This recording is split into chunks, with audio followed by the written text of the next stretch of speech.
Halo saudaraku, kita berjumpa lagi dalam program Kuasa Kebenaran Channel. Saudara, kita berjumpa lagi saat ini akan membahas tentang pertanyaan minggu lalu ya. Di mana pertanyaan minggu lalu, apakah hati nurani manusia dibersihkan oleh darah Kristus di luar air atau di dalam air? Nah saudara, untuk menjawab ini, Alkitab menjawab ini yang pada saat ini kita akan menjawabnya bersama. Dan bagaimana Alkitab menjawab hari ini. Namun saudara, sebelum kita akan membahasnya bersama, mari kita satu dalam doa. Berdoa. Aba ya Bapa, terpujilah Engkau di tempatmu yang maha kudus. Engkau layak dipuji, ditinggikan, dimuliakan, diagungkan, karena Engkau perkasa, Engkau hebat, Engkau luar biasa. Tidak ada seperti Engkau dalam langit ini, karena Engkau menciptakan langit dan bumi, laut dan segala isinya. Saat ini Bapa, kami akan mau melaksanakan pekerjaan-Mu dalam pemberitaan Injil. Biarlah Bapa, acara ini jadi atas kuasa dan kehendak-Mu. Dan biarlah hamba-Mu yang menyampaikan kebenaran-Mu. Biarlah hamba dapat berbicara berdasarkan firman-Mu. Terima kasih Bapa, dalam nama Yesus kami bawa dari kepadamu. Amin. Saudaraku, minggu lalu kita akan ada pertanyaan, yaitu apakah hati nurani manusia dibersihkan oleh darah Kristus di luar air atau di dalam air?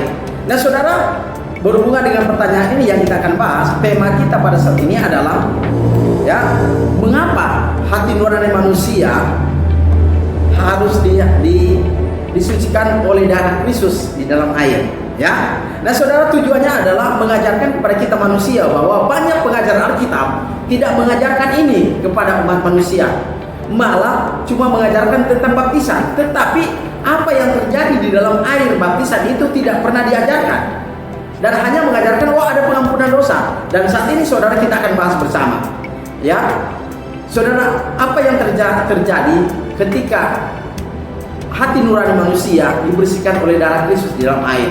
Nah saudara yang saya kasih Kristus, sebelum kita akan membahas bersama, mari kita membaca firman Tuhan yang terdapat dalam Matius pasal 15 ayat 17 sampai 20. Saudara, dalam terjemahan Indonesia Yunani dikatakan begini saudara, ayat ke-17, ya, tidak tahukah kamu bahwa segala sesuatu yang masuk ke dalam mulut turun ke dalam perut lalu dibuang ke kejambat. Ayat 30 ayat ke-18, tetapi apa yang keluar dari mulut berasal dari hati, dan itulah yang menajiskan orang. Ayat 19 ayatnya ke berikutnya, karena dari dalam hati timbul segala pikiran jahat, pembunuhan, perzinahan, percabulan, pencurian, kesaksian dusta, dan hujat. Ayat ke-20, hal-hal inilah yang menajiskan orang, tetapi makan dengan tangan yang tidak dibasuh pun ya tidak menajiskan orang. Saudaraku yang saya kasih Kristus, mari kita bahas bersama tentang pertanyaan minggu lalu. Ya, apakah hati nurani kita dibersihkan oleh darah Kristus di luar air atau di dalam air? Saudara, jawabannya di dalam Ibrani 9 ayat yang ke-14, di mana saudara, hati nurani kita dibersihkan oleh darah Kristus, ya, tapi dikerjakan oleh Roh Kudus itu terjadi di dalam air, bukan di luar air. Nah, bagaimana kita tahu bahwa itu di dalam air? Dalam Kolose 2 ayat ke-12, saudara, baptisan itu adalah penguburan, dan di dalam penguburan itulah atas kerja kuasa Allah. Ya, berarti baptisan itu atas perintah Allah, dan ketika manusia dikuburkan dalam air, itu kinerja daripada kuasa Allah. Itulah sebabnya saudara, dikatakan bahwa bahasa Yunaninya dalam Kolose 2 ayat ke-12, bahasa Yunaninya untuk kubur itu suntapentes.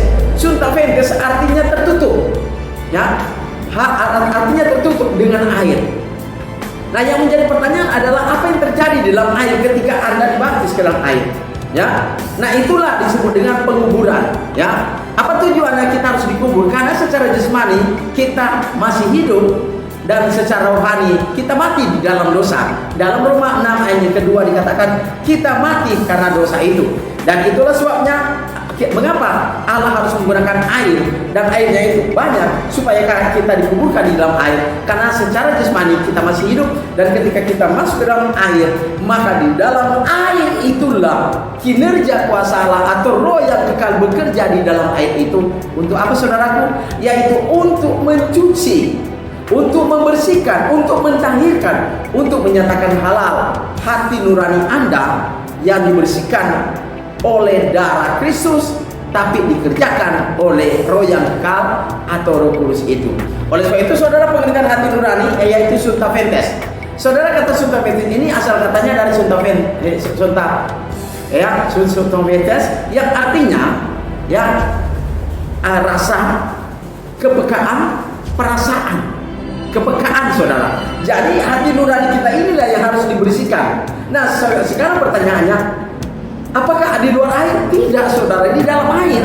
Kenapa harus di dalam air? Karena di dalam air itulah atas perintah Allah. Bagaimana kita tahu atas perintah Allah? Matius 28:19 itu kata baptisotes. Baptisotes itu adalah etimologi dari kata baptizo. Baptizo artinya imers dalam bahasa Inggrisnya, yang artinya diberamkan atau dicelupkan ke dalam air. Nah, saudara, yang kedua adalah dalam Markus 16 ayat 19. Itu bahasa Yunani adalah baptistes, yang etimologinya dari kata baptizo. Baptizo artinya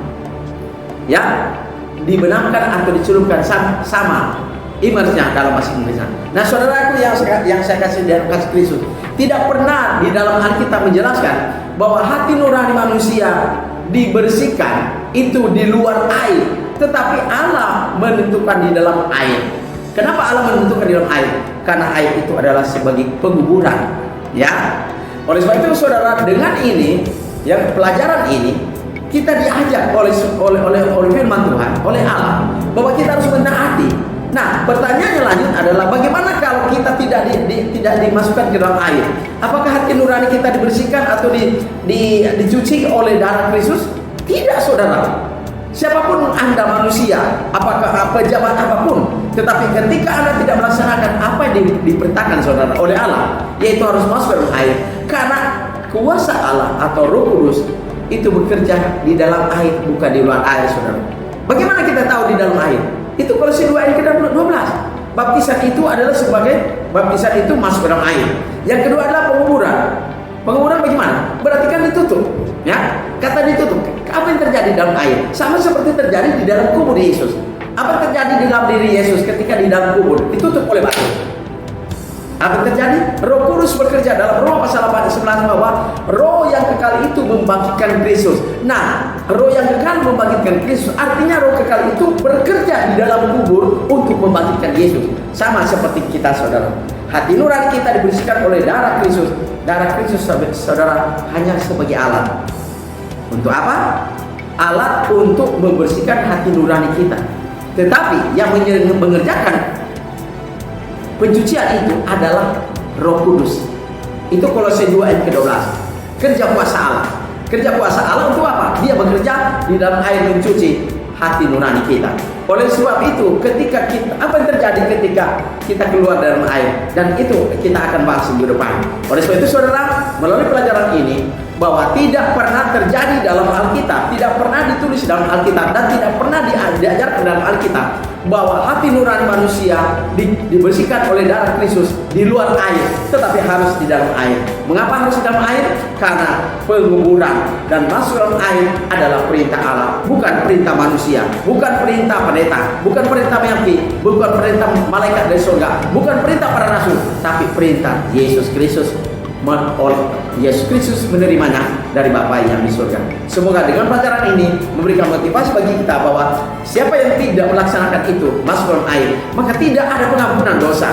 Oleh sebab itu, saudara, teknis pengampunan dosa adalah dibersihkan oleh Roh Kudus, memakai darah Kristus yang harus terjadi di dalam air. Amin. Tuhan memberkati. Saudara, mari kita atur dalam doa. Bapa kami di surga, terima kasih kami telah mengajarkan kebenaran-Mu yang sesuai dengan firman-Mu, ya Bapa, agar ketika kami mentaati kebenaran-Mu itu, firman-Mu itu yang akan membawa kami, firman-Mu itu akan menyelamatkan kami, dan firman-Mu itu juga akan menyempurnakan kami. Terima kasih Bapa di surga, biarlah kami dapat bertemu kembali pada minggu depan. Inilah doa dan permohonan kami Bapa, dalam nama Yesus kami bawa dari kepadamu. Amin. Saudara, apabila Anda memiliki pertanyaan, hubungi nomor saya di 0853 44298773. Tuhan berkati.